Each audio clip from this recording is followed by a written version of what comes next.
Hello children, இப்போ அடுத்த ஒரு சம் பார்க்க போகிறோம். இந்த சம் வந்து டாப்ளர் எஃபெக்டை பேஸ் பண்ண ஒரு சம். சால்வ்டு ப்ராப்ளம் தான். A source producing a sound of frequency 90 Hz is approaching a stationary listener with a speed equal to 1/10 of the speed of sound. What will be the frequency heard by the listener? இந்த சம்மை யோசிக்கிறப்போ கொஞ்சம் Doppler எஃபெக்டை வந்து நம்ம தெளிவாக understand பண்ணியிருக்கணும்.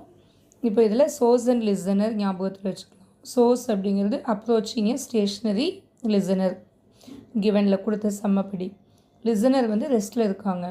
Apparent ஃப்ரீக்வன்சிக்கான formula உனக்கு என்ன ஆகும்னா n dash is equal to v by v minus s into n. First இங்கே இந்த vs எப்படி வந்திருக்குதுன்னு சால்வ் பண்ணிக்கலாம். இங்கே என்ன கொடுத்துருக்கான், 1/10 ஆஃப் சவுண்டுன்னு கொடுத்துருக்காங்க. அப்போ 1/10 into v, so which is equal to v/10. அடுத்தது n கொடுத்துருக்காங்க, ஃப்ரீக்வன்சி ஆக்சுவல் ஃப்ரீக்வன்சி 90 Hz கொடுத்துருக்காங்க. இதை ஃபார்முலாவில் சப்ஸ்டியூட் பண்ணணும். ஃபஸ்ட்டு அந்த 1/10 வியை சப்ஸ்டியூட் பண்ணிக்கலாம். n dash is equal to v by v minus v/10. இப்போ அந்த 10 எல்சிஎம் எடுத்திங்கன்னா என்ன ஆகும், 10v minus v/10 ஆகும். ஸோ அது